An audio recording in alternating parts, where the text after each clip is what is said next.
আসসালামু আলাইকুম। নমস্কার। আমাদের হোমিও দর্পণ স্টাডি গ্রুপের পক্ষ থেকে আপনাদের সবাইকে এপার বাংলা ওপার বাংলা সবাইকে স্বাগত জানাচ্ছি। আমাদের আজকের আলোচনার বিষয় হচ্ছে একটি গুরুত্বপূর্ণ হোমিও মেডিসিন স্ট্যাফিস এগ্রিয়া। আমাদের মাঝে স্ট্যাফিস এগ্রিয়া নিয়ে আলোচনা করবেন প্রখ্যাত হোমিও চিকিৎসক, কলকাতা পশ্চিমবঙ্গের প্রখ্যাত হোমিও চিকিৎসক ও অসাধ্য রোগে হোমিওপ্যাথি বইয়ের লেখক, প্রাক্তন নেপাল হোমিওপ্যাথি মেডিকেল কলেজ ও বর্ধমান হোমিওপ্যাথি মেডিকেল কলেজের প্রভাষক ডাক্তার কুণাল ভট্টাচার্য স্যার। তো স্যার আমাদের মাঝে স্ট্যাফিস সেক্রেটারি নিয়ে আলোচনা করবেন। তো আমি স্যারকে বিনীতভাবে অনুরোধ করব, আপনি ডাক্তার কুণাল ভট্টাচার্য স্যার যদি আমার কথা শুনতে পেয়ে থাকেন, তো স্যার আপনি আমাদের মাঝে আপনার মূল্যবান আলোচনাটি শুরু করতে পারেন। ধন্যবাদ সবাইকে। ধন্যবাদ মনির ভাই। প্রথমে আমি হোমিও দর্শন গ্রুপের প্রত্যেক সদস্য এবং সদস্যকে আমার শুভেচ্ছা জানাই, এবং আমার সিনিয়র যারা আছেন ডক্টর অমরনাথ চক্রবর্তী, ডক্টর গিরিধারী বিশ্বাস, ডক্টর আশরাফুল হক স্যার এবং প্রত্যেক সিনিয়র মেম্বার্স যারা উপস্থিত আছেন অথবা উপস্থিত নেই কিন্তু আমাদের শুভানুধ্যায়ী, তাদের প্রত্যেক প্রণাম এবং শুভেচ্ছা জানাচ্ছি। তো আজকে আলোচনার আমাদের বিষয় হচ্ছে স্ট্যাফিস এগ্রিয়া, মনির ভাই বললেন, এবং আমরা একটা সিরিজ নিয়ে আলোচনা করার চেষ্টা করছি।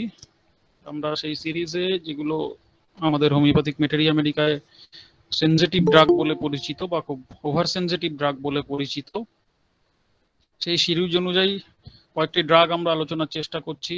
সেই হিসেবে আমরা হিপার সালফার প্রথমে আলোচনা করেছি, মার্কসল আলোচনা করেছি, সাইলিসিয়া টেরা আলোচনা করেছি, এবং এর প্রত্যেকটারই আমরা দেখেছি প্রত্যেকটি ওভার সেনজিটিভ ড্রাগ হলেও প্রত্যেকটারই এক্সপ্রেশন আলাদা।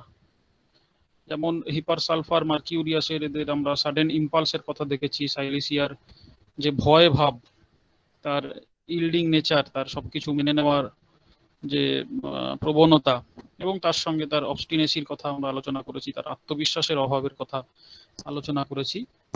তো সেই সূত্র ধরেই আমরা নেক্সট যে ওভার সেনজিটিভ ড্রাগ আমাদের মেটেরিয়া মেডিকায় পরিচিত হাইপার সেনজিটিভ স্ট্যাফিস এগ্রিয়া এবং তার এক্সপ্রেশন আলোচনা করব আমরা। এবং আমাদের আলোচনায় আমরা ধরার চেষ্টা করছি যে বাইরের কোনো ইনফ্লুয়েন্স, এক্সটার্নাল ইনফ্লুয়েন্স যেগুলো আমরা বলি, যে আমাদের রাগ, ক্রোধ, দুঃখ, অপমান, বিরক্তি ইত্যাদি ইত্যাদি, এবং ফিজিক্যাল ইনফ্লুয়েন্স বটে, তাতে যখন মন এবং শরীর উত্তেজিত হয়, সেই ড্রাগটি কিভাবে সেটার এক্সপ্রেস করে, তার বিহেভিয়ারের, তার আচরণের মধ্যে কিভাবে সেটা প্রকাশ পায়, তার মেন্টাল প্লেনে কিভাবে সেটা প্রকাশ পায়, এবং সেই চেঞ্জ যখন আসে তখন সে কিভাবে রিয়্যাক্ট করে। আমরা হিপারসাল্ফ মার্কিউরিয়াসে দেখেছি তারা ক্রোধে অন্ধ হয়ে যায়, কিলিং ইম্পালস বা তাই মেরে ফেলতে চায় তার সঙ্গে যার কনফ্রন্টেশন হয়। আবার সাইলিসিয়ায় আমরা দেখেছি যে আত্মবিশ্বাসের অভাব, আগেই বললাম, সে কনফ্রন্টেশনে কিন্তু যেতে চায় না হিপারসালফার বা মার্কিউরিয়াসের মতো, ঠিক উল্টো এক্সপ্রেশন। আবার doctor Amarnath Chakraborty sir Ignatia পড়াচ্ছেন, তাতে আমরা দেখেছি যে যখন এক্সটার্নাল ইনফ্লুয়েন্স আসে তখন কিভাবে সে হিস্টেরিক্যাল আচরণ করে। তিনি নেট্রামিউরের কথাও আলোচনা করেছেন, তার সাইলেন্ট গ্রিফ নিয়ে বিস্তারিত আলোচনা করেছেন আমাদের হোমিও দর্পণের ক্লাসে। তেমন ভাবেই কিভাবে স্ট্যাফিস এগ্রিয়া পেশেন্ট এক্সপ্রেস করে বা বিহেভিয়ার করে, তার কথাবার্তা, তার আচরণ, তার চালচলন, এবং অবশ্যই তার হিস্ট্রি অর্থাৎ পাস্ট হিস্ট্রি, তার ফ্যামিলি হিস্ট্রি, এগুলো শুনে আমরা বোঝার চেষ্টা করব, বা এগুলো মেটেরিয়া মেডিকায় কিভাবে লেখা আছে এটা দেখে আমরা বোঝার চেষ্টা করব যে স্ট্যাফিস এগ্রিয়া পেশেন্টের তার মানসিক যে লক্ষণগুলো আসে তার সঙ্গে তার ফিজিক্যালি কি কি রোগ আসতে পারে। যেমন আমরা মার্কিউরিয়াসে দেখেছি একইভাবে যে তার ডিস্ট্রাকটিভ নেচারের জন্য আলসারেশন আসে।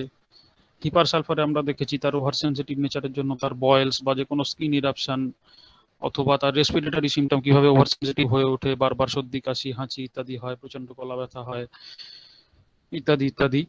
সাইলিসিয়ার তার নার্ভাসনেস আর স্টাবননেসের জন্য আমরা ফিজিক্যালি তার এক্সপ্রেশন দেখেছি, হাতে পায়ে ঘাম, তার নার্ভাসনেসের জন্য। তার স্টুলের ক্যারেক্টার, অবস্টিনেট স্টুল এবং সাই স্টুল যেটাকে আমরা বলেছি, সেগুলো দেখেছি। তার নন হিলিং আলসার, ফিস্চুলা ইত্যাদি স্টাবর্ননেস যেগুলোকে আমরা বলেছিলাম, সেগুলো আমরা দেখেছি। তো সুতরাং সাইলেশিয়াতেও আমরা দেখব তার সোর্সের সঙ্গে তার সিমটমের কি সম্পর্ক এবং তার মানসিক সিমটমের সঙ্গে তার ফিজিক্যাল বা দৈহিক সিমটমের কি সম্পর্ক ক্যারি করছে। কারণ বর্তমান রোগের যে রোগ নিয়ে পেশেন্ট আসছে আমাদের কাছে, আমাদের চেম্বারে, সেই রোগের উৎস কি আমরা যদি না বুঝি তাহলে খুব মুশকিল। সেটা অমরনাথ চক্রবর্তী স্যার বারবার বলেন, সিমটমটা কিভাবে তৈরি হচ্ছে, ছোটবেলা থেকে বা বলা ভালো তার পরিবার থেকে কিভাবে রোগের উৎস তৈরি হয়েছে, এবং সেই পরিবার থেকে তার মার যখন প্রেগনেন্সি হয়েছিল সেই সময় কি ঘটনা ঘটেছিল, এবং সেই ঘটনার ইনফ্লুয়েন্স, পরিবারের ইনফ্লুয়েন্স তার ছোটবেলার বিভিন্ন রোগের উপরে, ছোটবেলায় যখন প্রথম রোগ হলো কি রোগ হলো, এবং পরবর্তীকালে সেই রোগগুলোর সাপ্রেশন বা প্যালিয়েশন ইত্যাদি ইত্যাদি, এবং বিভিন্ন এক্সটার্নাল ইনফ্লুয়েন্স কিভাবে তার শারীরিক এবং মানসিক লক্ষণ তৈরিতে সাহায্য করছে। এবং এইভাবে পুরোটা জারিত হয়ে তার পারিবারিক মায়াজম বা পারিবারিক ক্যারেক্টার, তার এনভায়রনমেন্টাল ইনফ্লুয়েন্স ইত্যাদি একসঙ্গে অ্যামালগামেট হয়ে বা জারিত হয়ে বর্তমান রোগের সৃষ্টি করছে। এটা বোঝা আমাদের খুবই জরুরি। অনেক সময় দেখা যায় এগুলো সবই একটা সুতোয় বাঁধা, এবং সেই সুতোটা যদি আমরা খুঁজে বার না করে শুধুমাত্র সিমটম মুখস্থ করি, তাহলে যদি আমরা রেপার্টারির অনেক সময় আমরা করি যে শুধুমাত্র একটি পিকিউলিয়ার মোডালিটি পেলাম, একটি পার্টিকুলার লক্ষণ পেলাম, সেই লক্ষণ দেখেই আমরা ওষুধটি দিয়ে দিলাম, বা একটা পিকিউলিয়ার মোডালিটি দেখে ওষুধটা দিয়ে দিলাম, অথচ আমরা দেখলাম না যে ওষুধটি আমাদের সেই পিকিউলিয়ার মোডালিটি অনুযায়ী এলো বা পিকিউলিয়ার সিমটম অনুযায়ী এলো, সেই ওষুধটা তার সার্বিক চরিত্রকে স্পর্শ করছে নাকি, তার উৎসকে স্পর্শ করছে নাকি, তার মায়াজমকে স্পর্শ করছে নাকি, তার লক্ষণ যেটা দিচ্ছে তার ওজন কতটা, যেটা স্যার আগের দিনই আলোচনা করতেন অমরনাথ চক্রবর্তী স্যার, ইত্যাদি কভার না করে যদি আমরা শুধু শুধু ওপর ওপর লক্ষণগুলো দেখেই ম্যাথামেটিক্যালি মিলিয়ে প্রত্যেকটা সিমটম কিসে কভার করছে, অথচ তার লক্ষণের ওজন দেখলাম না ইত্যাদি মিলিয়ে ওষুধ দিই, তাহলে আমাদের ভুল হওয়ার সম্ভাবনা অনেকটাই বেড়ে যায়, এবং প্যালিয়েশন বলুন বা সাপ্রেশন বলুন, এর সম্ভাবনা বেড়ে যায় কিওরের থেকে। এবং এটা নিতান্তই আমার ব্যক্তিগত অভিজ্ঞতা, এবং আমি বিগত দিনে যা প্র্যাকটিস করেছি তাতেও দেখেছি আমি ঠিক সন্তুষ্ট হতে পারিনি যদি এইরকম পার্টিকুলার মোডালিটি ইত্যাদি দেখে ওষুধ দেওয়া হয়, বারবার রোগ ঘুরে ফিরে আসে এবং বারবার ওষুধ চেঞ্জ হয়ে যায়, যাতে মানসিক শান্তিটা ঠিক হয় না। এবং এই দর্পণের ক্লাসেই আমি বলেছি, সাইলেশিয়া নিয়ে আলোচনা প্রসঙ্গেই বলেছি যে একটি কেস যেখানে তার প্রত্যেক শনিবারে বা রবিবারে, যেদিন ছুটির দিন, তার মাথা ব্যথা করছিল, আমি মেডোরিনাম দিয়েছিলাম, এবং তার মাথা ব্যথা সামগ্রিকভাবে না সেরে কিছুদিনের জন্য সেরেছে, এবং আবার আবার মাথা ব্যথা হয়েছে। তো সেই ক্ষেত্রে আমরা সাইলেশিয়া দিয়েছি, পরবর্তীকালে সাইলেশিয়া দিয়ে তার রোগটা অনেকটাই, মাথা ব্যথা যে মাইগ্রেন ছিল অনেকটাই ক্লিয়ার হয়েছে। আবার আরেক পেশেন্টের, এক ফিমেল পেশেন্ট, তারও মাথা ব্যথা নিয়ে মাইগ্রেন নিয়ে এসেছিল একইভাবে। তার দুপুরবেলা খাওয়া দাওয়ার পরে যে ঘুম হয়, যেটাকে আমরা সিএসটা বলি ইংরেজিতে, সেই সিএসটার পরে তার মাথা ব্যথা বাড়তো ভাত ঘুমের পরে। তো আমরা তাকে ফিজিক্যাল লক্ষণ দেখে সালফার দিয়েছিলাম, সালফার 0.1 একটি ডোজ দিয়েছিলাম, এবং তাতে তার মিরাকিউলাসলি বহুদিনের মাথা ব্যথা কমে যায় এবং বেশ কিছুদিন ভালো থাকে, তারপরে আবার ফিরে আসে। এবং তখন আমার অত অভিজ্ঞতা ছিল না, তখন সালফার আমি রিপিট করতে শুরু করি, 0.1 0.2 ইত্যাদি ইত্যাদি। আস্তে আস্তে দেখা যায় যে তার মাথা ব্যথা আর কমলো না, বরং আরো বেড়ে গেল, এবং পেশেন্ট আমার হাতছাড়া হয়।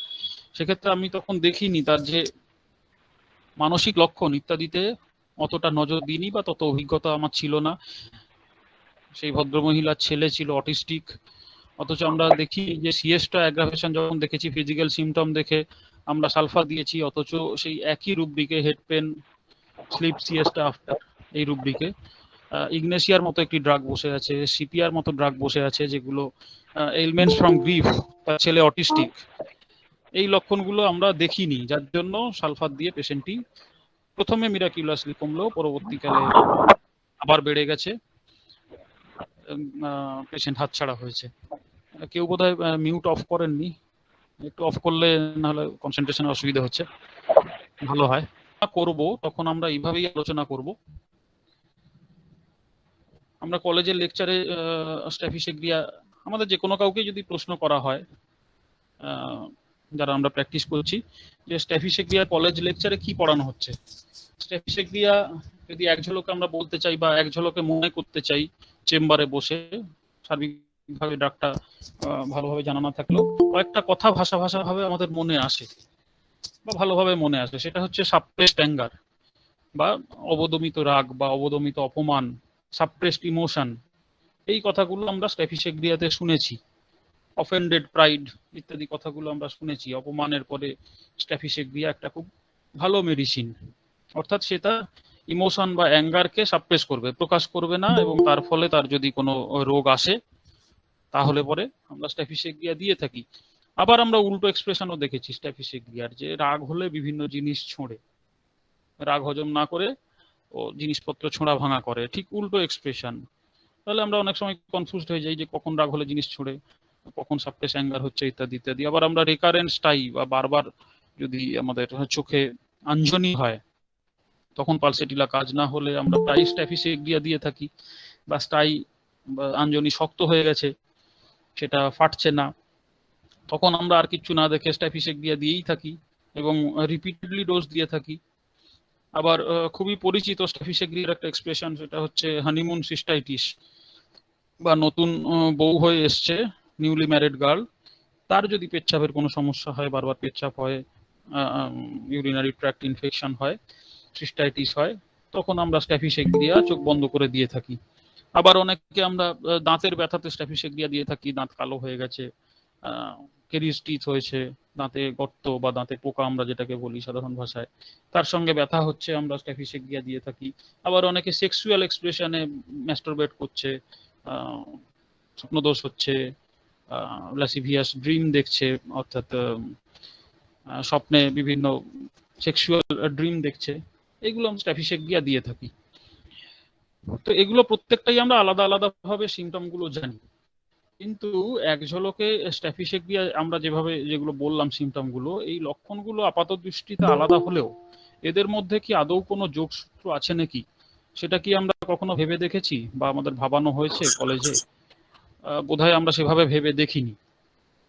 আমরা সাপ্রেসড অ্যাঙ্গার হলে স্ট্যাফিসেগ্রিয়া দিই, কিন্তু কিভাবে সেই অ্যাঙ্গার সাপ্রেস হচ্ছে, কিভাবে তার রাগটা সাপ্রেস হচ্ছে, কোন পরিস্থিতিতে সে রাগটাকে সাপ্রেস করছে, এবং সেই পরিস্থিতিতে কোন পরিস্থিতিতে সেই অ্যাঙ্গারটা সাপ্রেস না করে জিনিসপত্র ছুঁড়ছে, কখন কোন বয়সে জিনিসপত্র ছুঁড়ছে, কোন বয়সে সে অ্যাঙ্গারটাকে সাপ্রেস করতে শিখছে, এইগুলো মেটেরিয়া মেডিকায় স্পষ্টভাবে লেখা থাকলেও আমরা কিন্তু সবসময় সেগুলো নিয়ে কালচার করি না বা আলোচনার মধ্যে আসে না। আমরা শুধু এই ভাষা কিছু সিমটমই মনে রাখি, কারণ সাপ্রেস অ্যাঙ্গার নিয়ে সবসময় স্ট্যাফিসেগ্রিয়া পেশেন্ট আমার কাছে নাও আসতে পারে। সে হয়তো এম্বারেসড ফিলিং নিয়ে এলো, কোনো এক পরিস্থিতিতে সে খুব অপ্রস্তুত পরিস্থিতিতে পড়ে গেছিল, কিছু বলতে পারেনি, হয়তো সে অপমানিত বোধ করেছিল বা বিরক্ত বোধ করেছিল, যেটাকে আমরা ভেক্সেশন বলি, তার ভালো লাগেনি সিচুয়েশনটা, সেই পরিস্থিতিতে সে কিছু বলতেও পারেনি, সেই অবস্থায় এসছে। সুতরাং সবসময় যে সাপ্রেস অ্যাঙ্গার নিয়ে আসবে, কারণ স্ট্যাফিসেগ্রিয়া হচ্ছে অ্যাঙ্গার চেপে রাখাই তো তার স্বভাব, তার ইমোশন চেপে রাখাই, সাপ্রেস ইমোশন, এটাই তো সব স্বভাব। তো সুতরাং ইমোশন প্রকাশ না করে ভেতরে গোমড়ায়, এবং ডাক্তারের কাছেও সে ঠিকভাবে হয়তো বোঝাতে পারে না, এরকমও হতে পারে তার রাগ হয়েছিল মনে মনে, কিন্তু ডাক্তারকে বোঝাতে পারছে না বা বোঝাতে চাইছে না, কারণ সে সাপ্রেস করে। তো এই অবস্থায় স্ট্যাফিসেগ্রিয়া এলে আমরা কিভাবে স্ট্যাফিসেগ্রিয়া দেখে বুঝবো বা কি ধরনের কোশ্চেন করব, এবং তার কি ধরনের এক্সপ্রেশন হবে, কি উত্তর সে দেবে, যেটা আমরা দেখে বুঝবো যে এটা হয়তো ইমোশনাল সাপ্রেশনের এক্সপ্রেশন, ইমোশনাল সাপ্রেশনের আউটবার্স্ট।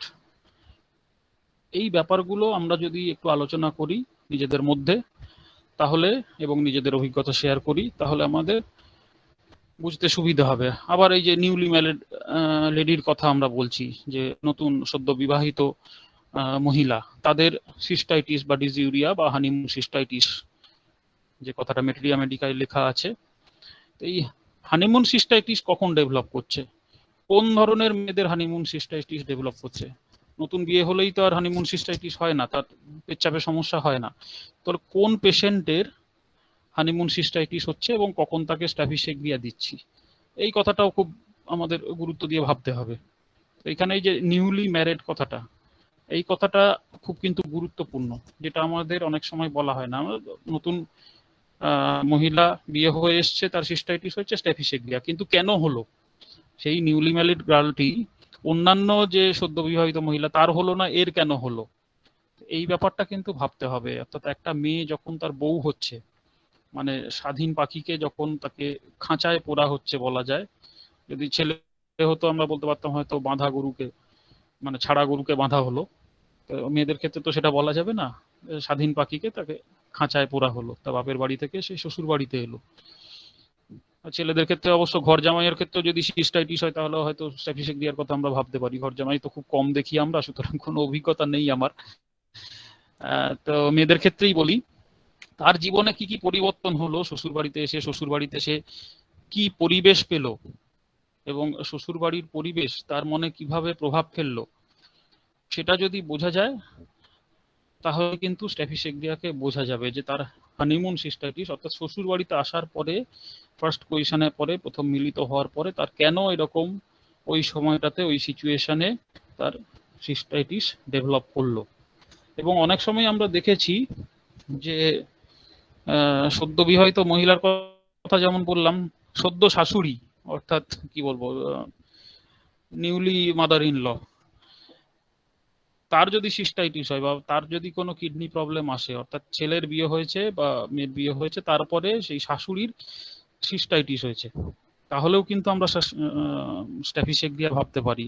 অর্থাৎ এমনটা নয় যে আমাদের স্ট্যাফিসেক্রিয়া ভাবতে হবে শুধুমাত্র, হ্যাঁ, তো স্ট্যাফিসেক্রিয়ার কোর আইডিয়া বা সেন্ট্রাল থিম নিয়ে আমরা আলোচনা করছিলাম। এবং এই সেন্ট্রাল থিম বা কোর আইডিয়া যেগুলো আমরা বলছি, যে স্ট্যাফিসেক্রিয়ার কোন পরিস্থিতিতে স্ট্যাফিসেক্রিয়ার সিমটম ডেভেলপ করে, সেগুলো আমরা বোঝার চেষ্টা করছিলাম। এবং কিভাবে যে ডিজিজ ডাইনামিক্স আমাদের ফ্লো করছে, সেটা যদি আমাদের বুঝতে হয়, যেভাবে অন্যান্য ড্রাগ আমরা আলোচনা করেছি সেইভাবেই আমরা স্ট্যাফিসেক্রিয়াকে বোঝার চেষ্টা করব। সেটা হচ্ছে আমাদের সোর্সের সঙ্গে তার যে রিলেশন, সোর্সের সঙ্গে তার মানসিক সিমটমের যে রিলেশন, তার ফিজিক্যাল সিমটমের যে রিলেশন, তার পয়জনিং সিমটমের যে রিলেশন, তার প্রুভিং সিমটম কিভাবে আসছে, এগুলো প্রত্যেকটাই আমরা যদি আলোচনা করি তাহলে আমাদের স্ট্যাফিসেক্রিয়াকে বুঝতে সুবিধা হবে। তো সেই সূত্রে আমরা সোর্স বুক, অর্থাৎ আমাদের যে পুরনো ওল্ড মাস্টার্সদের বইগুলো আছে, যদি আমরা J.H. ক্লার্কের বইটা পড়ি, ডিকশনারি অফ ম্যাটেরিয়া মেডিকা, তাতে স্ট্যাফিসেক্রিয়া সম্বন্ধে অনেকটাই বিস্তৃত লেখা আছে। এবং তাতে লেখা আছে যে ডেলফিনিয়াম স্ট্যাফিসেক্রিয়া রেনানকিউলেসি ফ্যামিলির ড্রাগ। স্ট্যাফিসেক্রিয়ার পুরো নাম হচ্ছে ডেলফিনিয়াম স্ট্যাফিসেক্রিয়া। এই ডেলফিনিয়াম কথাটার মানে আমাদের বুঝতে হবে, ডেলফিনিয়াম হচ্ছে একটা গ্রিক ওয়ার্ড, সেই গ্রিক ওয়ার্ডটা হচ্ছে ডেলফিশ, সেই ডেলফিশ থেকে এসছে ডেলফিনিয়াম স্ট্যাফিসেক্রিয়া। এবং ডেলফিশ কথাটার ইংরেজি যদি মানে করা হয় সেটা হচ্ছে ডলফিন, ডেলফিশ থেকে ডলফিন। অর্থাৎ স্ট্যাফিসেক্রিয়া ফুল যদি আমরা দেখি, মনির ভাই একটা ছবি আমি দিয়েছিলাম, সেই ছবিটা কি ডিসপ্লে করা যাবে? তো স্ট্যাফিসেক্রিয়া পরে যদি মনির ভাই আসেন দেখিয়ে দেবেন। স্ট্যাফিসেক্রিয়া ফুলটা অত্যন্ত সুন্দর দেখতে এবং তার লম্বা একটা ফুল, এবং সেই ফুলটাকে যদি আপনারা ডলফিনকেও দেখে থাকেন, ডলফিনের যে পিঠ, সেই পিঠটা যেমন ঢেউ খেলানো হয়, স্ট্যাফিসেক্রিয়া ফুলটা হচ্ছে সেইরকম ঢেউ খেলানো, কিন্তু খুব সুন্দর দেখতে। আপনারা নেটে সার্চ করেও দেখতে পারেন ডেলফিনিয়াম স্ট্যাফিসেক্রিয়া, একটা বেগুনি রঙের খুব সুন্দর একটা ফুল। কিন্তু যতটাই সুন্দর হোক না কেন, এই স্ট্যাফিসেক্রিয়া কিন্তু খুব বিষাক্ত একটি গাছ। বিশেষ করে এর যে বীজ, সেই বীজ হচ্ছে খুবই বিষাক্ত। এবং আমরা হোমিওপ্যাথিক ওষুধ তৈরি করি এই বীজের থেকে, টিংচার তৈরি করে, মাদার টিংচার তৈরি করে, তারপরে পোটেন্টাইজড করে আমরা স্ট্যাফিসেক্রিয়া ওষুধটা তৈরি করি। এবং ডক্টর ক্লার্কের বই যদি আমরা পড়ি তাতে আমরা দেখতে পাবো যে স্ট্যাফিসেক্রিয়া কিভাবে মেডিসিনে এলো বা আমাদের মেডিকেল সায়েন্সে এলো। বিশেষ করে প্রাচীন যে চিকিৎসকরা, তারা স্ট্যাফিসেক্রিয়াকে শরীরের যে উকুন আমরা বলি, বডি লাইস, সেই লাইসকে ধ্বংস করার কাজে বা এই উকুন মারার কাজে স্ট্যাফিসেগরিয়াকে প্রাচীনকাল থেকে তার ব্যবহার হয়ে আসছে। এবং আমরা হোমিওপ্যাথরাও যখন আমাদের কাছে পেশেন্ট আসে যে উকুন নিয়ে, এই উকুন মারার কাজে আমরা অনেক সময় স্ট্যাফিসেগরিয়া মাদার টিংচার নারকেলের সঙ্গে মিশিয়ে বা জলের সঙ্গে মিশিয়ে, ডক্টর ক্লার্ক বলেছেন 4 ভাগ জলের সঙ্গে 1 ভাগ স্ট্যাফিসেগরিয়া মাদার টিংচার মিশিয়ে এরকম কিছু একটা ইউজ করতে বলেছেন। এবং অনেকেই আমাদের যারা প্র্যাকটিস করেন তারা স্ট্যাফিসেগরিয়াকে এইভাবে ইউজ করেন, এবং এই ইউজটা কিন্তু প্রাচীন কাল থেকেই চলে আসছে আমাদের অ্যান্টিক মেডিসিনে। স্ট্যাফিসেগরিয়ার এই ব্যবহার আমরা জানি। এবং তারপরে যে গ্রিক ফিজিশিয়ান, বিখ্যাত গ্রিক ফিজিশিয়ান ডিসকর্ডেসের নাম আমরা অনেকে জানি। এই ডিসকর্ডেস একে দুভাবে ব্যবহার করতেন। তিনি একটা বলেছেন যে টুথেক কিওরের ক্ষেত্রে তিনি ব্যবহার করতেন, অর্থাৎ দাঁতে ব্যথার ক্ষেত্রে স্ট্যাফিসেগরিয়া একটা ট্র্যাডিশনাল ইউজ চলে আসছেন, এবং তিনি প্রথম এটাকে লিপিবদ্ধ করেন যে দাঁতে ব্যথা হলে স্ট্যাফিসেগরিয়া একটি খুব ভালো মেডিসিন। এবং ডিসকর্ডেসের সেই সূত্র ধরেই ডক্টর ক্লার্ক একটি ঘটনার কথা উল্লেখ করেছেন যে ট্র্যাডিশনাল এই যে ইউজ, যে স্ট্যাফিসেগরিয়া দাঁতের ব্যথা স্ট্যাফিসেগরিয়ার বীজ ইউজ করা হয়, একজন সাজেনে একটা বীজই চিবিয়ে খেয়ে ফেলেছিল এবং তার এমন দাঁতে ব্যথা শুরু হয়, একদম পুরো ভয়ঙ্কর মাথা ব্যথা, একদম ম্যাডেনিং মাথা ব্যথা বলছে, পাগল হয়ে যাওয়ার মতো অবস্থা। এবং আমরা যখন প্রুভিং সিমটম দেখবো এই টুথ পেনের, প্রুভিং সিমটমে আমরা দেখি যে মাথা ব্যথা, এই দাঁতে ব্যথা, এটা এমনি দাঁতও হতে পারে এবং বা ক্যারিজ দাঁতও হতে পারে, মানে সাউন্ডস টুথ অথবা ক্যারিজ টুথ, দাঁতে গর্ত আছে, দাঁতে পোকা আছে, দুটো ক্ষেত্রেই স্ট্যাফিসেগরিয়াকে ইউজ করা হতে পারে। এবং এর পিকুলিয়ার মডালিটি হচ্ছে মাসিকের সময় স্ট্যাফিসেগরিয়ার যে দাঁতে ব্যথা সেটা বাড়ে, এবং প্রচন্ড সেনজিটিভ ড্রাগ যেহেতু, একটু সামান্য খাবার টাচ করলেই বা সামান্য জল, সামান্য ঠান্ডা জল এটা টাচ করলেই স্ট্যাফিসেগরিয়ার দাঁতে ব্যথা বেড়ে যায়। এবং কিন্তু একটা অদ্ভুত লক্ষণ হচ্ছে চেবানোর সময় কিন্তু কোনো দাঁতে ব্যথা হয় না, বা কোনো কিছু দাঁতে কাটার সময় বা চেবানোর সময় কোনো রকম দাঁতে ব্যথা হয় না, বরং সামান্য কিছু খাবার যদি টাচ করে দাঁতের মধ্যে তাহলে স্ট্যাফিসেগরিয়ার দাঁতে ব্যথা বাড়ে, এবং মাসিকের সময় দাঁতে ব্যথা বাড়ে, ঠান্ডা জলে দাঁতে ব্যথা বাড়ে। তো এই যে টুথেকের ক্ষেত্রে স্ট্যাফিসেগরিয়ার ইউজ, যেটা ফিজিশিয়ান রেনে ডিসকর্ডেস উল্লেখ করে গেছেন, এবং তিনি এটাকে বলেছেন এই স্ট্যাফিসেগরিয়া যে বীজ, এটা কিন্তু ভমিটিং ইনডিউস করতে পারে, অর্থাৎ বমি তৈরি করতে পারে, এমেটিক, এটা একটা এমেটিক। আমরা যেমন বমি করাতে তেঁতুল গোলা জল খাওয়াই অনেক সময় কোনো পয়জনিং হলে, তেমনি স্ট্যাফিসেগরিয়ার বীজকেও সেভাবে বমি এবং স্যালাইভেশন করাতে ইউজ হতে পারে। এবং আমরা জানি অনেক সময় আগে প্রাচীন যুগের যে চিকিৎসাগুলো ছিল, পেশেন্টকে অনেক সময় কোনো রোগ হলে তাকে খুব বমি করানো হতো বা রক্ত ক্ষরণ করানো হতো। তো এই ধরনের ইউজ একটা স্ট্যাফিসেগরিয়ার আমরা দেখতে পাই। এবং পরবর্তীকালে যেটা গ্রিক ফিজিশিয়ান ডিসকর্ডেস বলে গেছেন, পরবর্তীকালে ডক্টর আলফোনসো টেস্টি, তার একটা খুব মেটেরিয়া মেডিকা, খুব উচ্চমানের বই আছে, এই বইটার নাম হচ্ছে দি হোমিওপ্যাথিক মেটেরিয়া মেডিকা। এবং তার প্রুভিং সিমটমে তিনি যখন দেখেছেন, এই যে লং লাস্টিং ভার্টাইগো, তার সঙ্গে নসিয়া, অর্থাৎ মাথা ঘুরছে এবং তার সঙ্গে একটা কন্টিনিউয়াস নসিয়া, একদম টানা বমি ভাব, তার সঙ্গে অনেক দিন ধরে মাথা ঘোরা, এই ধরনের একটা লক্ষণ টেস্টি প্রুভিং এর সময় পেয়েছিলেন। এবং এই যে বমি ভাব, এই যে দুটো কন্ডিশন আমরা বললাম, লং লাস্টিং ভার্টাইগো, বহুদিন অনেকক্ষণ ধরে মাথা ঘোরা, এবং কন্টিনিউয়াস নসিয়া, এই দুটো কন্ডিশন আমরা দুটো জায়গায় দেখি। এক হচ্ছে যখন কেউ সমুদ্র যাত্রা করে, আমরা সি সিকনেস বলি, সেই সময় অনেকের এরকম লক্ষণ, দীর্ঘদিন ধরে সমুদ্রে থাকলে এই ধরনের একটা লক্ষণ ডেভেলপ করে সি সিকনেস, অর্থাৎ দীর্ঘদিন বমি ভাব হয়, প্রচন্ড মাথা ঘোরে, ইত্যাদি ইত্যাদি। এবং প্রেগনেন্সির সময় আমরা দেখি বহু মেয়ের এরকম বমি বমি পায়, মাথা ঘোরে, ইত্যাদি ইত্যাদি। এই জন্য সি সিকনেসে আমরা একটা মেডিসিন জানি ককুলাস, এবং টেস্টি ককুলাসের সঙ্গে স্ট্যাফিসেগরিয়াকেও উল্লেখ করেছেন যে এটা সি সিকনেসে দেওয়া যেতে পারে, এবং প্রেগনেন্সির সময়ও স্ট্যাফিসেগরিয়াকে দেওয়া যেতে পারে, এটা ডক্টর টেস্টি উল্লেখ করেছেন। এবং সি সিকনেসে আমরা যেমন জানি ককিউলাস, আমরা আরেকটা ড্রাগ জানি ট্যাবেকাম, যেটা তামাক থেকে তৈরি হয়। এবং টেস্টি ওই জন্য বলেছেন তামাকের যদি কোনো সাইড এফেক্ট আসে, অর্থাৎ স্মোকিং করে হোক বা অন্য কোনোভাবে তামাকজাত দ্রব্য ব্যবহার করে হোক, তার কোনো সাইড এফেক্ট, মানে তার অনেক সময় আমরা দেখি না, খৈনি খেলে বা তামাক জাতীয় জিনিস খেলে জিভ কেটে যায়, জিভ চলে যায়, জিভের মধ্যে ঘা হয়, অথবা তার গ্যাস্ট্রালজিয়া হয়, অর্থাৎ কি বলবো, গ্যাস অম্বল ইত্যাদি ইত্যাদি হয়। তো সেই রকম ক্ষেত্রে তামাকজাত দ্রব্যের অপব্যবহারে স্ট্যাফিসেগ্রিয়া খুব ভালো কাজ করে, যেহেতু তার ওই ধরনের সিমটম যেটা ট্যাবেকামে ডেভেলপ করছে, সেই ধরনের সিমটম আমরা স্ট্যাফিসেগ্রিয়াতেও পাই, এবং স্ট্যাফিসেগ্রিয়া এইসব কারণে ইউজ করা যায়, যেটা ডক্টর টেস্টি বলেছেন। এবং ডক্টর হ্যানিম্যান তার মেটেরিয়া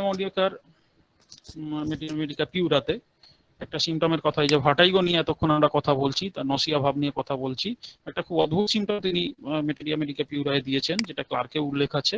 সেটা হচ্ছে মাথা ব্যথা বসলে বাড়ে আর হাঁটলে কমে।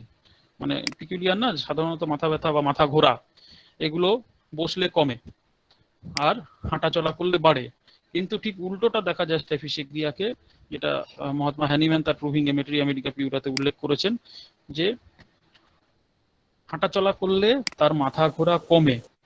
এবং ডক্টর ক্লার্ক আরো বলেছেন একটা অদ্ভুত লক্ষণ, শুধুমাত্র যে হাঁটাচলা করলে কমে তা নয়, এবং আরো প্রিসাইজলি, আরো খুব সূক্ষ্মভাবে তিনি বলেছেন ডক্টর ক্লার্ক, যে এই মাথা ব্যথাটা হাঁটলে কমে, কিন্তু যদি একটা গোড়ালির ওপর ভর করে ঘুরে যাওয়া যায়, আমরা অনেক সময় বাচ্চা বেলায় খেলি, গোড়ালির ওপর ভর করে আমরা নিজের শরীরটাকে ঘুরিয়ে নিই লাট্টুর মতো, এই ধরনের সিমটম যদি কারুর আসে এবং ওইভাবে টার্ন নিলে যদি কারুর মাথা ঘোরা কমে যায়, তাহলে স্ট্যাফিসেগ্রিয়া হচ্ছে একটি মানে একক অদ্ভুত লক্ষণ বলতে পারি আমরা স্ট্যাফিসেগ্রিয়ার। একমাত্র স্ট্যাফিসেগ্রিয়াতেই এই লক্ষণটি আছে। এবং আমরা যদি বোগারের বই খুলি, বোগারের রেপোর্টারি খুলি, তাহলে আমরা দেখতে পাবো একটি রুব্রিক আছে, vertigo walking turning in a circle amelioration, এটা সিনথেসিস রেপোর্টারিতেও আছে। ডক্টর ফাটক উল্লেখ করছেন একটি rubric, turning heel quickly on amelioration, অর্থাৎ হিলের ওপরে, অর্থাৎ গোড়ালির ওপর ভর করে যদি কেউ লাট্টুর মতো ঘুরে যায়, কারুর মাথা ঘুরছে, এই অবস্থায় সে একমাত্র আরাম পাচ্ছে ওইভাবে ঘুরে গিয়ে, তাহলে স্ট্যাফিসেগ্রিয়া হচ্ছে একমাত্র মেডিসিন যেটি তাকে ওই অবস্থায় রিলিফ দেবে। তো এই ধরনের ট্র্যাডিশনাল ইউজগুলোর কথা আমাদের বইতে উল্লেখ আছে, এবং ট্র্যাডিশনালি বিভিন্ন দেশের বিভিন্ন মানুষরা স্ট্যাফিসেগ্রিয়াকে খিদে বাড়ানোর ওষুধ হিসেবেও কিন্তু ইউজ করেন। স্ট্যাফিসেগ্রিয়ার বীজকে হোক বা স্ট্যাফিসেগ্রিয়ার গাছের কোনো অংশকে হোক, খিদে বাড়ানোর অ্যাপেটাইজার হিসেবে ইউজ করেন। যার জন্য আমরা যখন প্রুভিং সিমটম দেখছি পরবর্তীকালে, সেই প্রুভিং সিমটমে আমরা দেখছি এক্সট্রিম হাঙ্গার বা ক্যানাইন হাঙ্গার, রেভেনাস হাঙ্গার, এই কথাগুলো আমাদের মেটেরিয়া মেডিকা বইতে লেখা আছে। অর্থাৎ স্ট্যাফিসেগ্রিয়ার পেশেন্টের প্রচন্ড রকমের খিদে পায়, এবং একটা সিমটম আছে যে যেন স্টমাক ঝুলে পড়েছে, এই ধরনের symptom, empty sensation in stomach. অর্থাৎ স্ট্যাফিসেগ্রিয়া যদি প্রচন্ড খিদে পায়, ক্যানাইন হাঙ্গার হয়, এক্সট্রিম হাঙ্গার হয়, স্ট্যাফিসেগ্রিয়া একটি খুব ভালো মেডিসিন। এবং এই সিমটমটা যেমন আমরা প্রুভিংও পেয়েছি, তেমনি আমরা আমাদের ট্র্যাডিশনাল মেডিসিনের যে ইউজ, বিভিন্ন দেশের বিভিন্ন মানুষের ইউজ, তারাও এই ব্যবহারটা স্ট্যাফিসেগ্রিয়া জানতেন, সেখান থেকে আমাদের হোমিওপ্যাথিতে মেটেরিয়া মেডিকায় অ্যাডপ্ট করা হয়েছে থ্রু প্রুভিং। এবং মিশরের চিকিৎসকরা স্ট্যাফিসেগ্রিয়ার আমরা যে আরেকটা ইউজ আমরা পড়েছি, এটা হচ্ছে সেক্সুয়াল স্পিয়ারে। মিশরের চিকিৎসকরা প্রথম এটার ব্যবহার শুরু করেন যে সেক্সুয়াল পাওয়ার বাড়ানোর জন্য, সেক্সুয়াল ক্রেভিং বাড়ানোর জন্য। কারোর যদি সেক্সুয়াল ধ্বজভঙ্গ হয়, তাহলে স্ট্যাফিসেগ্রিয়াকে তারা ব্যবহার করতেন সেক্সুয়াল পাওয়ার বাড়ানোর জন্য। এবং আমরা দেখছি যে প্রেগনেন্সির বমিতেও এর ব্যবহার হয়। সুতরাং এটা দেখা যাচ্ছে যে ধ্বজভঙ্গে যেহেতু সেক্সুয়াল অর্গানের উপর ব্যবহার হচ্ছে, প্রেগনেন্সিতে ব্যবহার হচ্ছে, সুতরাং এটা একটা অ্যানালাইসিস করা যায় বা একটা সিদ্ধান্ত আসা যায় যে জেনিটাল অর্গানের উপর স্ট্যাফিসেগ্রিয়ার খুব ভালো কাজ আছে। এবং বহু সেক্সুয়াল সিমটম আমরা দেখতে পাবো প্রুভিং এর সময় আমাদের মেটেরিয়া মেডিকায় একদম ছড়িয়ে ছিটিয়ে আছে, সেক্সুয়াল সিমটমে ভর্তি স্ট্যাফিসেগ্রিয়া, বা সেক্সুয়াল অর্গানের বা জেনিটাল অর্গানের সিমটমে ভর্তি। যে এক্সেস সেক্সুয়াল অ্যাপেটাইট আমরা দেখেছি, ম্যাস্টারবেশন হ্যাবিট, যেটা স্ট্যাফিসেগ্রিয়া খুব মানে স্ট্রং একটা সিমটম, হস্তমৈথুনের যে কাঙ্ক্ষা বা হস্তমৈথুনের যে হ্যাবিট সেটা। এবং ডক্টর গ্যালভার্ডিন, আমরা জানি সাইকিজম হোমিওপ্যাথি একটা বই আছে, প্রথম হোমিওপ্যাথির ওপর, সাইকিয়াট্রির ওপরে হোমিওপ্যাথির প্রথম বই। গ্যালভার্ডিন উল্লেখ করেছেন যে হ্যাবিট অফ মাস্টারবেশনে বিশেষ করে সেটা যদি বাচ্চাদের ক্ষেত্রে হয়, স্ট্যাফিসেগরিয়া হচ্ছে প্রধান মেডিসিনগুলোর মধ্যে একটি। এবং তার ফলে যদি তার মেমারি লস হয়, ম্যাস্টারবেশনের যে ব্যাড এফেক্ট গুলো হয়, সেই রকম কোনো ব্যাড এফেক্ট এলে, স্বপ্ন দোষ হয়, তখন স্ট্যাফিসেগরিয়া গ্যালভার্ডিন বলছেন অন্যতম মেডিসিন, বিশেষ করে সেটা যদি বাচ্চাদের ক্ষেত্রে হয়। প্লাস আমরা দেখেছি যে এক্সট্রিম সেনসিটিভিটি, কেন্টের বইতে তো লেখা আছেই, কেন্টস লেকচার অফ ম্যাটেরিয়া মেডিকাতে, তার সঙ্গে বিভিন্ন বইতেই আছে যে জেনিটাল অর্গান গুলো প্রচন্ড সেনসিটিভ হয়। যেমন তার মন সেনসিটিভ, তেমনি জেনিটাল অর্গানও সেনসিটিভ। এবং এই সেনসিটিভিটির জন্য মেয়েদের ভ্যাজাইনা প্রচন্ড সেনসিটিভ, ছেলেদের পেনিস সেটাও প্রচন্ড সেনসিটিভ, সহজে কোয়েশন করতে চায় না, কোয়েশন করতে ভয় পায়, কারণ তার জননাঙ্গ প্রচন্ড স্পর্শকাতর। এবং এই যে কোয়েশন করতে বা সঙ্গম করতে ভয় পায়, এবং সঙ্গমের পরে যদি কারুর কোনো রকম ফিজিক্যাল লক্ষণ বাড়ে, তাহলে আমরা স্ট্যাফিসেগরিয়াকে অবশ্যই ভাবতে পারি। যেরকম আমরা দেখেছি ক্যালিকার্ভের ক্ষেত্রে যে কোয়েশনের পরে বিভিন্ন রকমের সিমটম, ফিজিক্যাল সিমটম আসে, তেমনি স্ট্যাফিসেগরিয়াতেও সঙ্গমের পরে বিভিন্ন রকম শারীরিক সিমটম দেখা যায়। বিশেষ করে ছেলেদের যদি শ্বাসকষ্ট শুরু হয়ে যায়, কোনো ছেলে সে এসে বলছে আমার সঙ্গম ক্রিয়া করতে পারি না, আমার জননাঙ্গ প্রচন্ড স্পর্শকাতর, এবং তারপরে আমার শ্বাসকষ্ট মতো, বুকে চাপ লাগে বা আমার শ্বাসকষ্ট হয়, এই ধরনের কোনো লক্ষণ যদি বলে, এবং কোনো মহিলা যদি বলে যে, আপনারা জানেন হানিমুন সিস্টাইটিসের কথা আগেও বলেছি, যে সঙ্গমের পরে প্রথম কোয়েশনের পরে তার ইউরিনারি সিমটম, তার পেচ্ছাপে জ্বালা, বারবার পেচ্ছাপ যাওয়া ইত্যাদি সিস্টাইটিসের যে সিমটম গুলো, সেগুলো শুরু হয়ে গেল, তাহলে কিন্তু স্ট্যাফিসেগরিয়া জননাঙ্গের যে ক্রিয়া আমরা বলেছি সেই সূত্র ধরে মেটেরিয়া মেডিকায় প্রুভিং এও আমরা পাচ্ছি। আমরা প্রোলাপস অফ ব্লাডারের কথা দেখেছি, সিস্টোসিলের কথা মেটেরিয়া মেডিকায় আছে, তাতে স্টিচিং পেন অর্থাৎ ছুঁচ ফোটানোর মতো ব্যথা, এই ধরনের ব্যথার কথা আছে। টেস্টিসের বিভিন্ন রকম সমস্যা, টেস্টিসের ইনফ্লামেশন, টেস্টিসে ব্যথা, আমাদের অন্ডকোষে ব্যথা, স্পার্মাটিক কর্ডে ব্যথা, সেখানে বিভিন্ন রকমের ব্যথা, স্টিচিং পেন, ড্রয়িং পেন ইত্যাদির কথা মেটেরিয়াল লেখা আছে। ওভারির ক্ষেত্রে স্ট্যাফিসেগরিয়ার কাজ আছে, আমাদের ওভারি, সেখানকার ইনফ্লামেশন, উফোরাইটিস যেটাকে আমরা বলি, বা ওভারাইটিস, এবং যদি সেই ওভারিতে কোনো রকম সিস্ট হয়, টিউমার হয় ইত্যাদি কন্ডিশনে আমরা স্ট্যাফিসেগরিয়ার কথা অবশ্যই ভাবতে পারি। এবং আরো একটা কন্ডিশনের কথা উফোরাইটিসের ক্ষেত্রে বা জননাঙ্গের কথা ডক্টর ক্লার্ক উল্লেখ করেছেন, সেটা হচ্ছে অপারেশন। যদি ওভারিতে কোনো রকম কোনো অপারেশন হয়, অনেক সময় সিস্টের জন্য বা অন্য কোনো কারণে ওভারি কেটে বাদ দিতে হয় বা ওভারির কাছে অপারেশন হয়, তো সেই রকম কোনো অপারেশনের পরে যদি কোনো রকম সিমটম, কোনো ব্যথা ইত্যাদি কিছু অ্যারাইজ করে, তাহলে স্ট্যাফিসেগরিয়া অন্যতম মেডিসিন। এবং আমরা সবাই জানি যে ক্লিন কাট ইনজুরিতে, অর্থাৎ ধারালো অস্ত্র দিয়ে যদি ইনজুরি হয়, তাহলে স্ট্যাফিসেগরিয়া একমাত্র মেডিসিন বা অন্যতম মেডিসিন। তেমনি আবার ডক্টর ক্লার্কের বইতে ল্যাসারেটেড উন্ডের কথাও আছে, অর্থাৎ ছড়ে গিয়ে ব্যথা, যেটা আমরা ক্যালেন্ডুলা ইউজ করি, সেখানে কিন্তু স্ট্যাফিসেগরিয়ারও উল্লেখ আছে। সুতরাং এই উল্লেখগুলো আমরা আমাদের মেটেরিয়া মেডিকার বইতে প্রুভিং সিমটমে আমরা পাচ্ছি। কিন্তু ব্যাপার হলো, এই যে এত প্রুভিং সিমটম আমরা পাচ্ছি, আমরা বিভিন্ন পয়জনিং সিমটম পাচ্ছি, আমরা বিভিন্ন এম্পিরিক্যাল ইউজ অর্থাৎ অভিজ্ঞতালব্ধ যে লক্ষণগুলো পাচ্ছি, এগুলো কাদের মধ্যে দেখা যাবে? আমি আগেও বলেছি, সব সদ্য বিবাহিতা মহিলা তো এরকম সিস্টাইটিস দেখা যায় না, তাহলে কাদের দেখা যাবে? মাসিকের সময় যদি দাঁত ব্যথা হয়, আমরা বললাম যে মাসিকের সময় দাঁত ব্যথা বাড়ে, তো মাসিকের সময় দাঁত ব্যথা যদি বাড়ে, তাহলে তো সবাইকেই তো আমরা স্ট্যাফিসেগরিয়া দেবো না, তো কাকে দেবো? যাদের স্ট্যাফিসেগরিয়ার পার্সোনালিটি আছে শুধুমাত্র আমরা তাদেরকেই দেবো। আদারওয়াইজ শুধুমাত্র যদি আমরা মোডালিটি দেখে দিই, মাসিকের সময় বাড়লো স্ট্যাফিসেগরিয়া, টোবাকোকে অ্যাগ্রাভেশন হলো স্ট্যাফিসেগরিয়া ইত্যাদি ইত্যাদি, এই ধরনের সিমটম দেখে আমরা যদি দিই, বা ম্যাস্টারবেশন হ্যাবিট আছে স্ট্যাফিসেগরিয়া, স্বপ্নদোষ হয় স্ট্যাফিসেগরিয়া, এইভাবে না দেখে যদি আমরা স্ট্যাফিসেগরিয়ার পার্সোনালিটিকে টাচ করি, তাহলে আমাদের কিন্তু ফেলিওরের সম্ভাবনা অনেক কমে যাবে। এবং তাহলে স্ট্যাফিসেগরিয়ার পার্সোনালিটি এই কারণেই, এই যে সিমটম গুলো, প্রুভিং সিমটম বা পয়জনিং সিমটম যাই বলি না কেন, এগুলো আমরা মেটেরিয়া মেডিকায় উল্লেখ করলাম, পরবর্তীকালে আরো বিস্তারিতভাবে উল্লেখ করব। তো এই সিমটম গুলো যদি আমরা স্ট্যাফিসেক্রিয়ার পার্সোনালিটির মধ্যে পাই এবং স্ট্যাফিসেক্রিয়ার পার্সোনালিটিটা জানি, তাকে খুঁজে বার করতে পারি, তার সঙ্গে এই সিমটমগুলো পাই, তাহলে স্ট্যাফিসেক্রিয়া আমাদের হাতে মিরাকল ঘটাতে পারে। তো এখন স্ট্যাফিসেক্রিয়ার পার্সোনালিটি তাহলে কিরকম? আমরা স্ট্যাফিসেক্রিয়ার বীজের কথা আলোচনা করেছি একটু আগেই। স্ট্যাফিসেক্রিয়ার বীজ হচ্ছে অত্যন্ত বিষাক্ত, অর্থাৎ স্ট্যাফিসেক্রিয়ার যে গাছটা অত্যন্ত বিষাক্ত। কিন্তু আমি ফুলের কথা বললাম, যাদের কাছে স্মার্টফোন আছে তারা খুলে দেখতে পারেন স্ট্যাফিসেক্রিয়ার ফুল, ডেলফিনিয়াম স্ট্যাফিসেক্রিয়া, একবার টাইপ করে দেখুন। খুব সুন্দর একটা ফুল, একদম পুরো যেন খুব সৌন্দর্য তার ঝরে পড়ছে। এই জন্য ওয়েস্টার্ন কালচারে নতুন বাচ্চার জন্ম হলে আমরা কি করি, আমরা বিভিন্ন অনুষ্ঠানে তো ফুল দিই।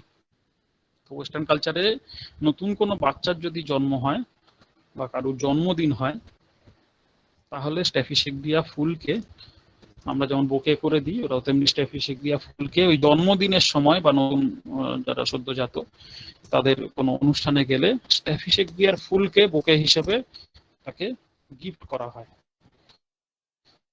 এবং স্ট্যাফিসেক্রিয়া হচ্ছে, স্ট্যাফিসেক্রিয়া যে ফুলটা ফর ডিগনিটি বা প্রোটেকশন, মানে বিপদের এগেনস্টে প্রোটেকশন। আমরা যেমন মাদুলি ইউজ করি হিন্দুরা বা মুসলিমরা হয়তো ইউজ করেন, গলার কাছে একটা কিছু ঝোলে, এটা নাকি সমস্ত বিপদ থেকে রক্ষা করবে। তো স্ট্যাফিসেক্রিয়া হচ্ছে এই সিম্বল হিসেবে দেখা হয় কোনো বিপদের এগেনস্টে, কোনো আশু বিপদের এগেনস্টে তাকে প্রোটেকশন দেবে। এই জন্যই সদ্যজাত বাচ্চাকে স্ট্যাফিসেক্রিয়া ফুল দেওয়া হয়। এবং এটা একটা গ্র্যান্ডার, এত সুন্দর ফুল, এত সুন্দর দেখতে, এবং একটা ডিগনিটি অর্থাৎ তার আভিজাত্যের প্রতীক হিসেবে স্ট্যাফিসেক্রিয়া ফুলকে ধরা হয়ে থাকে। এবং অত্যন্ত সম্মানীয় ব্যক্তিত্বকে স্ট্যাফিসেক্রিয়া ফুলটা, অর্থাৎ তাকে সম্মান জানানোর জন্য স্ট্যাফিসেক্রিয়া ফুলের যে বুকে তাকে দেওয়া হয়, এবং এটাকে একটা প্রতীক হিসেবে দেখা হয়। যতটা ঝড়ঝাপটা তার জীবনে আসুক না কেন, যাকে দেওয়া হচ্ছে তাকে যেন সেই বিপদ থেকে সে রক্ষা করতে পারে, তাকে যেন প্রকাশ করতে না পারে, প্রকাশ না হয়, তার বিপদটা প্রকাশ না হয়, প্রকাশিত না হয়। এবং এই বার্থডের পাশাপাশি আরো একটা স্ট্যাফিসেক্রিয়ার ইউজ আছে, সেটা হচ্ছে প্রেমিক প্রেমিকাকে বা প্রেমিকা প্রেমিককে অনেক সময় দেয়। অর্থাৎ স্ট্যাফিসেক্রিয়ার যে ট্র্যাডিশনাল ইউজ, সেটা দেখা যাচ্ছে রোগের সঙ্গে, প্রেমের সঙ্গে স্ট্যাফিসেক্রিয়ার একটা বেশ ভালো মতো যোগ, যাই হোক না কেন, পজিটিভিটি, এনথুজিয়াজম, ডিগনিটি বা প্রোটেকশন, চাপা দেওয়া, রক্ষা করা ইত্যাদি ইত্যাদির সঙ্গে স্ট্যাফিসেক্রিয়ার ট্র্যাডিশনাল ইউজের একটা যোগ আছে। যদিও তার ভেতরটা বিষাক্ত, মুখের মধ্যে সেই বিষের দংশন জ্বালা স্ট্যাফিসেক্রিয়া ফুল যেন সে সহ্য করেও, সেই বিষের দংশন জ্বালা নিজের মধ্যে লুকিয়ে রেখেও সে বাইরে কিন্তু সৌন্দর্যের বার্তা দেয়, সে মর্যাদা রক্ষার বার্তা দেয়, সে গৌরবের বার্তা দেয়, ডিগনিটির বার্তা দেয়, আভিজাত্যের বার্তা দেয়, সদর্থক ভাবনার বার্তা দেয়। স্ট্যাফিসেক্রিয়া হচ্ছে এই ধরনের ট্র্যাডিশনাল ইউজে বা এই ধরনের সিম্বলে স্ট্যাফিসেক্রিয়া ফুলকে ইউজ করা হয়।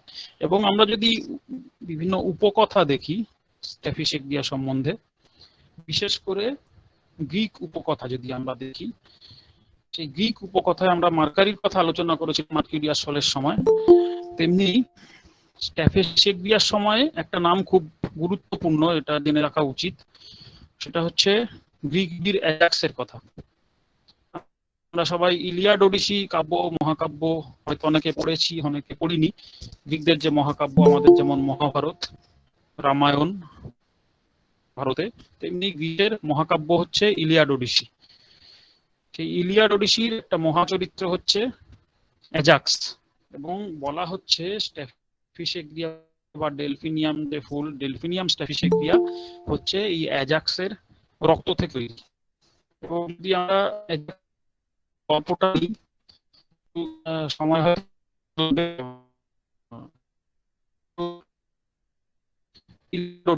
তো অনেকেই পড়িনি। ওডিসির কথা আমি বলছিলাম, ইলিয়াড ওডিসির একটি চরিত্র হচ্ছে অ্যাজাক্স, যার কথা বলছিলাম, যে অ্যাজাক্সের রক্ত থেকে ডেলফিনিয়াম স্ট্যাফিসেক্রিয়ার জন্ম। এবং এই ইলিয়াড ওডিসি প্রায় যীশু খ্রিস্টের জন্মের 800 বছর আগে লেখা হয়েছে, এবং এর মূল কাহিনী হচ্ছে ট্রয় যুদ্ধকে কেন্দ্র করে। আমরা যারা মহাভারত পড়েছি, মহাভারতে যেমন একটা যুদ্ধকে কেন্দ্র করে, কুরুক্ষেত্র যুদ্ধকে কেন্দ্র করেই পুরো কাহিনী মোটামুটি আবর্তিত হয়েছে। এবং সেই কুরুক্ষেত্র যুদ্ধের মূল কারণ ছিল একজন মহিলা, তিনি হচ্ছেন দ্রৌপদী। তার জন্যই কুরুক্ষেত্র যুদ্ধ পাণ্ডব এবং কৌরবের।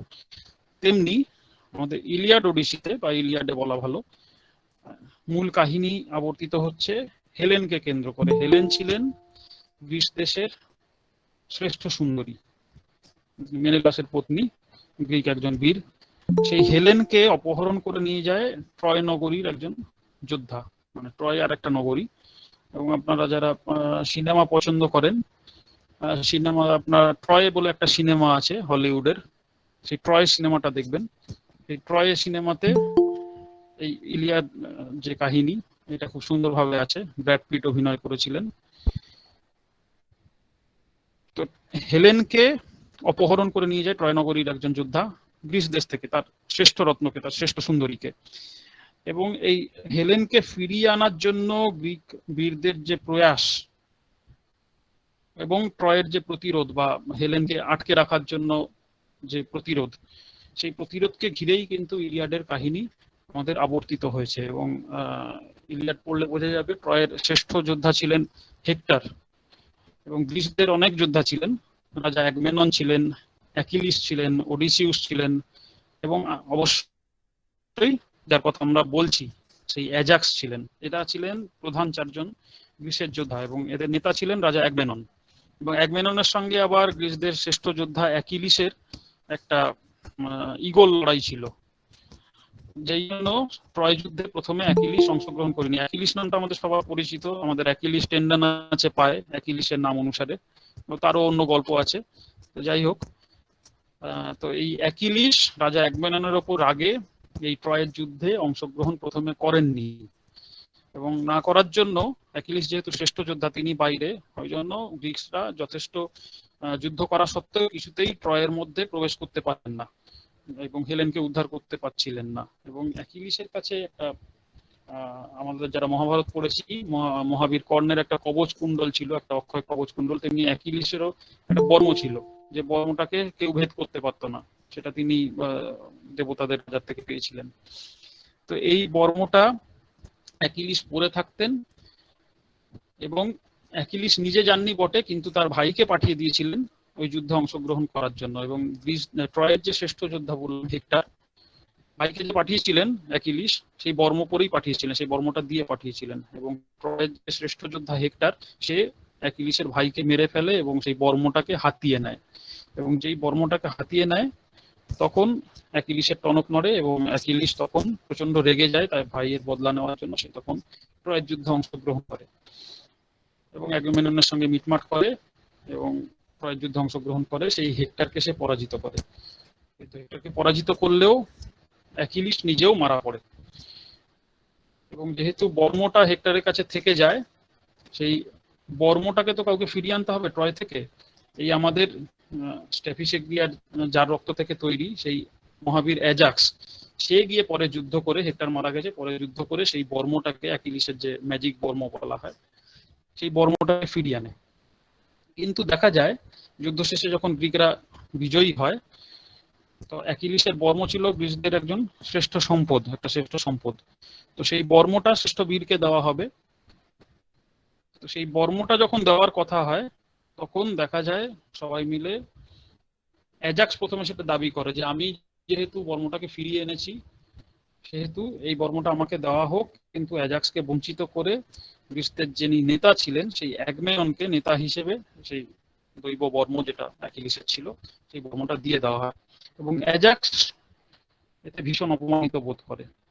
কিন্তু অ্যাজাক্স ছিল প্রচন্ড ন্যায়নীতি পরায়ণ, সে সহজে ঝগড়া করতো না, বা কিন্তু এই অন্যায় অবিচার, এই যে ইনজাস্টিস হলো, তার জন্য সে দুঃখ পেল বটে, অপমানিত বোধ করলো বটে, কিন্তু সে বিদ্রোহ করলো না। তার পরিবর্তে সে কি করলো, সে একটা তরোয়াল নিয়ে আত্মহত্যার চেষ্টা করলো নিজেকে। এবং সেই যে আত্মহত্যার চেষ্টা করলো তরোয়াল নিয়ে, তার গা থেকে যে রক্তপাত হলো, সেই রক্তপাত থেকেই আমাদের এই ড্রাগ ডেলফিনিয়াম স্ট্যাফিসেগ্রিয়া এর জন্ম। এবং আপনারা যখন ছবি দেখবেন স্ট্যাফিসেগ্রিয়া, দেখবেন একটা উঁচু একটা ড্রাগ, এ অক্ষরের মতো দেখতে, ইংরেজি যে ক্যাপিটাল লেটার এ, সেই রকম দেখতে। এবং এই অক্ষরটা সিম্বলাইজ করে অ্যাজাক্স, অ্যাজাক্স এ থেকে তৈরি, মানে এ যে এক্স, তো অ্যাজাক্সে সিম্বলাইজ করে, প্লাস একটা ইংরেজি শব্দ আছে অ্যালাস বলে, অর্থাৎ হায়, অর্থাৎ দুঃখের সঙ্গে সম্পৃক্ত। তো এইটার সিম্বলাইজেশন হচ্ছে ডেফিনিয়াম স্ট্যাফিসেগ্রিয়া, যেটা ইংরেজি এ অক্ষরের মতো দেখতে, একটা সৌন্দর্যের প্রতীক। তো সুতরাং আমরা যখন স্ট্যাফিসেগ্রিয়া পড়ব এবং স্ট্যাফিসেগ্রিয়ার বিভিন্ন সোর্স থেকে, অর্থাৎ তার ট্র্যাডিশনাল ইউজ আমরা জানলাম, তার প্রাচীন যে ইউজ, অর্থাৎ তার ওই উকুন মারার ক্ষমতা, তার পয়জনিং এফেক্ট আমরা জানলাম, তার পয়জনিং এফেক্টে যে দাঁতে ব্যথা হয়, তার যে ট্র্যাডিশনাল ইউজ, তাকে অ্যাপিটাইজার হিসেবে ইউজ করা, তার খিদে ইত্যাদি, এবং তার প্রুভিং বিভিন্ন সিমটম, তার সেক্সুয়াল স্ফিয়ারে তার ইউজ, এইগুলো আমরা যেমন বই থেকে জানছি, তেমনি এই যে মিথোলজি, অর্থাৎ যে উপকথা স্ট্যাফিসেগ্রিয়া সম্বন্ধে, সেই উপকথাও আমাদের অবশ্যই জানা দরকার। এবং তার সোর্স কি বলছে, স্ট্যাফিসেগ্রিয়া হচ্ছে ভেতরে ছারখার অবস্থা, তার ভেতরটা বিষাক্ত হয়ে গেছে, তার ভেতরটা তোলপাড় হয়ে যাচ্ছে, সে যোদ্ধা রক্ত থেকে তৈরি, তার ভেতর রাগ আছে, তার ক্রোধ আছে, কিন্তু বাইরে থেকে তার অপার সৌন্দর্য। স্ট্যাফিসেগ্রিয়া ফুল দেখলেই বোঝা যায়, সে হচ্ছে সিম্বল অফ ডিগনিটি, তার আভিজাত্যের প্রতীক, সে গ্রেসের প্রতীক। এবং অ্যাজাক্সের এই যে ইনসাল্ট ফিলিং, অপমান বোধ, তার ন্যায় নৈতিকতা বোধ, তার মোরালিটি, তার ফিলিং অফ ইনজাস্টিস, তার সঙ্গে যে অন্যায় হচ্ছে কিন্তু সে বিদ্রোহ করছে না, বরং নিজেকে গুটিয়ে নিচ্ছে, নিজেকে ক্ষতবিক্ষত করছে, কিন্তু সে বিদ্রোহ করছে না, সে বাইরে।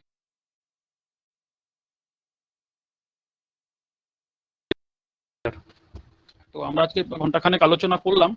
পরবর্তীকালে নেক্সট ক্লাসে আমরা আমরা এখনো মেটেরিয়ামেটিকার কোনো সিমটমে কিন্তু আমি যাইনি, আমি জাস্ট প্রুভিং সিমটম গুলো কিছু কিছু জানালাম, কিছু ট্র্যাডিশনাল ইউজের কথা জানালাম যেগুলো ডক্টর ক্লার্কের বইতে লেখা আছে, স্ট্যাফিসেগ্রিয়ার ইতিহাস জানালাম, এবং স্ট্যাফিসেগ্রিয়ার যে উপকথা সেইটা নিয়ে আমরা আলোচনা করলাম। পরবর্তীকালে আমরা যখন স্ট্যাফিসেগ্রিয়ার মেটেরিয়ামেটিকার সিমটম যেভাবে আমরা ইউজ করি, সেইভাবে যখন আমরা দেখবো, স্ট্যাফিসেগ্রিয়ার জার্নি দেখবো, স্ট্যাফিসেগ্রিয়ার ফিলিং দেখবো, তার সঙ্গে আমরা এটাকে রিলেট করার চেষ্টা করব। এবং আমাদের অবশ্যই এই যে কি ওয়ার্ড গুলো, এগুলো আমাদের মনে রাখতে হবে, এই যে dignity, insult feeling, morality, feeling of injustice ইত্যাদি ইত্যাদি, feeling of anger, suppression of anger, এই ক্যারেক্টারটা স্ট্যাফিসেগ্রিয়ার যেগুলো আমরা উপকথা থেকে পাচ্ছি, যেগুলো আমরা সিম্বলাইজেশন থেকে পাচ্ছি, সেইগুলো আমাদের মেটেরিয়ামেটিকা পড়ানোর সময় আমরা নেক্সট ক্লাসে যখন আলোচনা করব এটা আমরা দেখব, তাহলে আমাদের স্ট্যাফিসেগ্রিয়া ব্যাপারটা পড়তে সুবিধা হবে, এবং কোন পরিস্থিতিতে তার রাগ হচ্ছে, কোন পরিস্থিতিতে সে অ্যাঙ্গার সাপ্রেশন করছে, কোন পরিস্থিতিতে অ্যাঙ্গার সাপ্রেশনের ফলে তার রোগ হচ্ছে, এবং কি রোগ হচ্ছে, কি ধরনের সিমটম নিয়ে আসছে, তার মায়াজমের সঙ্গে যদি আমরা বুঝতে পারি, তাহলে আমরা স্ট্যাফিসেগ্রিয়া অনেক ভালোভাবে বুঝতে পারবো। কারণ যদি আমরা মেটেরিয়ামেটিকা নিয়ে আলোচনা করতে চাই, আরো 1 ঘন্টা সময় লেগে যাবে, যেটা অনেক রাত হয়ে যাবে। তো আপাতত এইটুকু আলোচনা চলুক। স্ট্যাফিসেগ্রিয়া দেখানো হচ্ছে স্যার, তাহলে একটু আপনারা বলুন। দেখুন, আমি তো দেখতে পাচ্ছি না, আপনি বলুন কেমন দেখতে,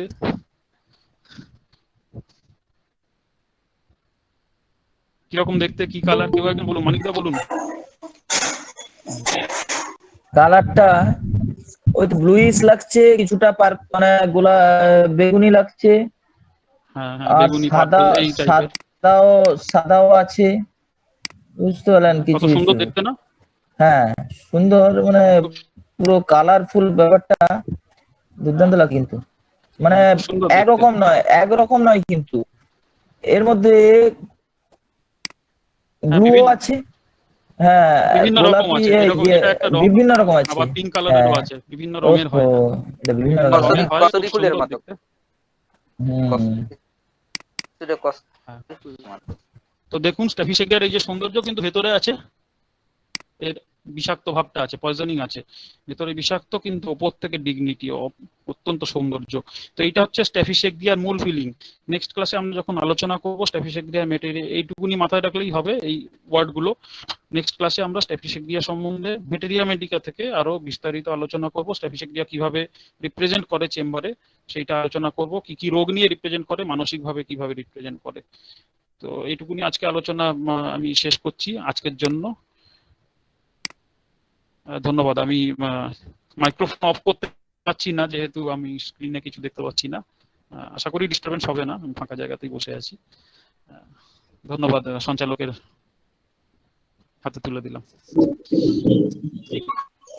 ধন্যবাদ স্যারকে। আমাদের স্ট্যাটিস্টিক্স লক্ষণগুলো খুব চমৎকার ভাবে sir doctor Kunal Bhattacharya sir আলোচনা করলেন। সেই আমরা স্যারের আলোচনার মধ্যে একটা বিষয় আমরা পেয়ে থাকি যে গ্রিক মিথের সাথে একটা কি বলে রেমেডি বা মেডিসিনের যে সম্পর্ক, সেটা যদি তিনি চমৎকার ভাবে তুলে ধরেন, সেটা আসলে স্যারের আলোচনার একটা উল্লেখযোগ্য বৈশিষ্ট্য এবং একটা কি বলা হয় এটাকে পিকুলিয়ার বৈশিষ্ট্য।